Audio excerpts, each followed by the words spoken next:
हाती टाळ थाप मृदुंगा, मुखी नाम श्रीहरी, डोई तुळस विना झंकारी, पाऊले चालली पंढरी. गळा भेट घेती वारकरी, लेट्सअप संगे सजली आषाढी वारी. Jadhavar group of institute Pune प्रस्तुत अभंगवारी. महाराष्ट्राला भक्तिरसात डुंबविणाऱ्या आषाढी वारीचे खास वार्तांकन पहा फक्त लेट्सअप वर. ही 100 वर्षापूर्वी झाली. आईचं वय किती आहे?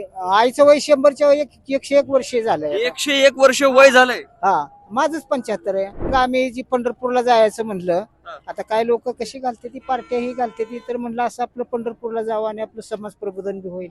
पंढरपूरला ही जायचं म्हणतच होती. हा, ती पहिल्या वाऱ्या केल्या असल्यामुळे तिला इच्छा होती तशी पंढरपूरला जायची. त्यावेळेस मी तिला म्हणलं, मी नेल तुला पंढरपूरला. माऊली रामकृष्ण हरी वारीच्या वाटेवर आपल्याला लहान बाळ दिसतील आणि त्याहून पुढे 80 असेल 90 असेल इतक्या वयाचे देखील आपल्याला वारकरी पाहायला मिळतात. सध्या मी तरडगाव मध्ये आहे. आजचा मुक्काम माऊलींच्या पालखीचा तरडगावला आहे आणि या माऊली या बघा छोटासा एक त्यांनी रथ तयार केला आणि त्यामध्ये या माऊली बसलेल्या आहेत. त्यांचं वय किती आहे हे सगळं त्यांच्या मुलाकडून जाणून घेऊया. आजी बोलतील का? हा, आजी आता सध्या बोलणार नाहीत, फार वय झालेलं आहे. मात्र वारीमध्ये खंड पडू नये आणि आईची इच्छा पूर्ण करायसाठी त्यांचा मुलगा त्यांना असा छोटासा एक गाडी तयार करून पंढरपूर पर्यंत घेऊन जातोय. ती गाडी लोटत. बघा, हे आईचं आणि तिच्या मुलाचं प्रेम आणि पांडुरंगाप्रती असलेली ही भक्तीचं हे जिवंत उदाहरण पाहायला भेटते. हे ते आईचे मुलगा आहे असा पुत्र भेटायला सुद्धा भाग्य लागतं. हा महाराष्ट्राने पाहायला पाहिजेत आणि आपल्या आईला कशी वागणूक द्यावी आणि आईची सेवा कशी करावी याचं एक आदर्श उदाहरण या बाबांनी दिलेलं आहे. बाबा, तुमचं नाव काय? माझं नाव आप्पाजी बापू गुले. बर. मुक्काम पोस्ट गुणवरे, तालुका फलटण, जिल्हा सातारा. बर. काय आता आईची कितवी वारी आणि तुम्ही किती वर्षापासून आईची वारी घडवताय? आता ही अशी म्हणलं तर पहिलीच वारी आहे. आम्ही बर. म्हणलं आईला म्हणलं जावं पंढरपूरला घेऊन, आणि ह्यातनं जर काही लोकांनी समजून घेतलं तरी बरं होईल. बर. आई म्हणत होती का की जायचं पंढरपूरला? आई म्हणजे पाठीमागे जात होती कधी मध्ये, पण हे आम्हालाच वाटलं. आता ही 100 वर्षापूर्वी झाली. आईचं वय किती आहे? आईचं वय 100च्या 101 वर्ष झालंय. 101 वर्ष वय झालंय. हा, माझंच 75 आहे. तुमचंच 75. हा, आणि त्याच्यामुळे मग आम्ही जी पंढरपूरला जायचं म्हणलं, आता काय लोक कशी घालते ती पार्ट्या ही घालते ती, तर म्हणलं असं आपलं पंढरपूरला जावं आणि आपलं समाज प्रबोधन बी होईल. होय. अशा ह्याने आम्ही चाललोय अशा संदर्भात. अशा अनेक लोक आहेत की त्यांना म्हातारे आई वडील झालेले, त्यांना नकोशे वाटतात. त्यांना वाटतं आता काय म्हातारे झालेत. असा अनेक मोठा वर्ग आहे. काही चांगला पण वर्ग आहे, नाराज होईल वर्ग जो हे करतो. ते तुम्ही कंटिन्यू करत राहा सेवा. हे बाबा तुमच्यासारखेच आहेत आणि एक वेगळा आदर्श घालून देतात आई वडिलांसाठी. पण आईची काय इच्छा होती, त्यांना काय काय करायचं होतं आयुष्यात, पुढे काय बोलून दाखवायचं का तुम्ही जेव्हा बोलत होते आई तेव्हा? आता म्हणजे ती कसं आहे, ती पंढरपूरला ही जायचं म्हणतच होती.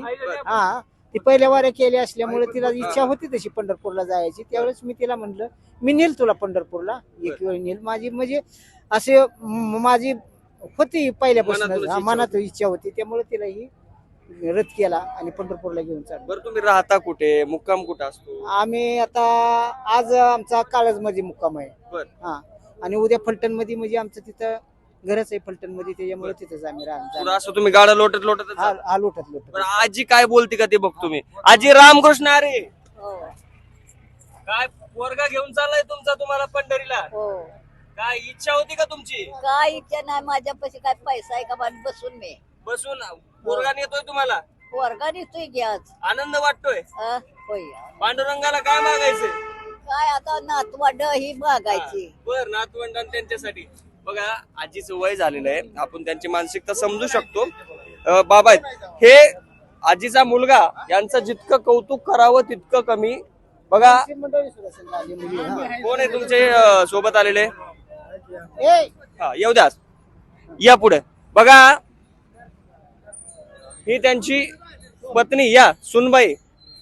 सासूची सेवा कशी करायची असती, सून कशी असावी, मुलगा कसा असावा, याचं एक आदर्श उदाहरण हे या दोघांकडे पाहून आपल्याला वाटतंय. एरवी आपण सासा सुनाचे भांडणं अनेकदा पाहत असतो, मात्र एक वेगळं प्रेम या वारीच्या वाटेवर आपल्याला पाहायला मिळतंय. सासूबाईचं स्वप्न पूर्ण करायसाठी तुम्ही गाडी लोटत लोटत चाललाय माऊली. अगदी बघा, आम्ही त्यांना बोलवलं पण नाही, रथाच्या या गाडीच्या पाठीमागे उभ्या होत्या साधेपणाने. आता आवाज दिला म्हणून आम्हाला कळालं की त्या सुनबाई पाठीमागे आहेत. काय इच्छा होती बरं तुमच्या सासूबाई? काय आणायची इच्छा होती, पंढरीला आणायची इच्छा होती. बरं काय एवढा घटाटोप तुमच्या? तर ते आई पण नाही, सासूबाई आहेत, तरी सुद्धा तुम्ही त्यांना पंढरपूरला गाडा लोटत लोटत चालल्यात. हो. काय नातं आहे तुमच्या दोघींचं? सासू नाही सासूनाचं, पण आईले की सारखंच नातं दिसतं. हाय की बर, तुम्हाला काय समाधान भेटतं याच्यातून? चांगलं वारीचं. वारीचा आनंद.